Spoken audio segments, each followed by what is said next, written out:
اسلام میں کہا گیا ہے کہ موت کے بعد زندگی ہے. یہ آپ کیسے ثابت کر سکتے ہیں؟ یہ ثابت کرنے کے دو طریقے ہیں. ایک طریقہ ہے کہ آج سائنس اور ٹیکنالوجی بڑھنے کے بعد ہمیں پتہ چلتا ہے کہ قرآن مجید میں 6000 سے زیادہ آیتیں ہیں اور ان میں سے 1000 سے زیادہ سائنس کے بارے میں علم دیتی ہمیں.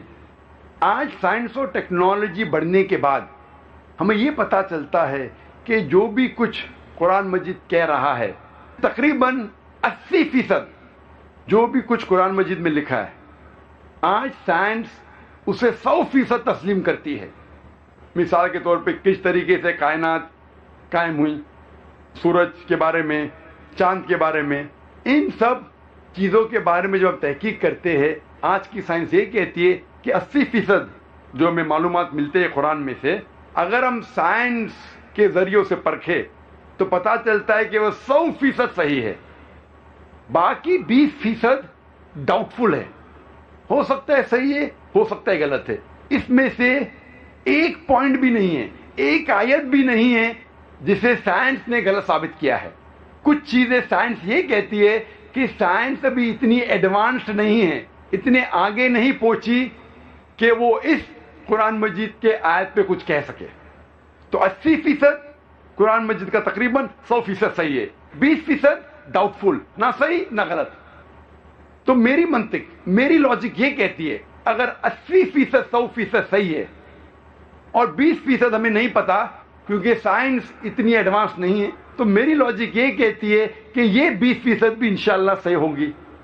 It is not a blind belief, یہ اندھ وشواس نہیں ہے، یہ وشواس ہے منطق کے بل پر، بیسڈ آن لاجک. اور اس 20% میں سے ایک چیز ہے موت کے بعد زندگی. سائنس اتنی ایڈوانس نہیں ہے یہ پہچاننے کے لیے کہ موت کے بعد ہے زندگی.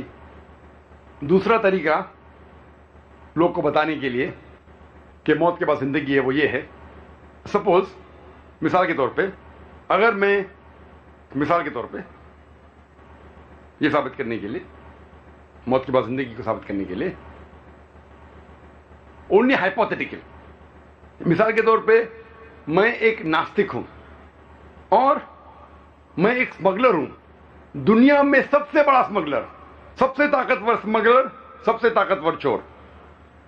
لیکن میں لاجیکل ہوں، میں سائنٹیفک ہوں، میں جو کچھ کرتا ہوں سائنس کے بنیاد پر کرتا ہوں اور منطق کے بنیاد پر کرتا ہوں. اور میں آپ سے پوچھنا چاہتا ہوں، آپ لوگوں سے جو یہاں ہیں، ایک آسان سوال، چوری کرنا بری بات ہے کہ اچھی بات ہے؟ بری بات ہے. ماشاءاللہ یہاں بڑے مجمع میں ماشاءاللہ 1 لاکھ سے زیادہ لوگ ہیں.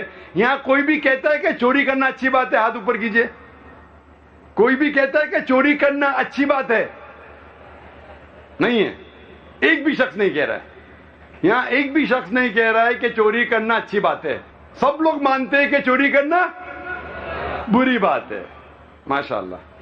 ابھی مثال کے طور پہ جیسا میں کہہ رہا تھا کہ میں ایک ناستک ہوں، مثال کے طور پہ، الحمدللہ مانتا ہوں اللہ میں، لیکن مثال کے طور پہ اگر میں ناستک ہوں اور میں سب سے بڑا ڈاکو ہوں دنیا میں، سب سے طاقتور چور ہوں، سب سے بڑا اسمگلر ہوں، لیکن میں سائنس اور ٹیکنالوجی میں مانتا ہوں، میں منطق میں مانتا ہوں، میں لاجک میں مانتا ہوں.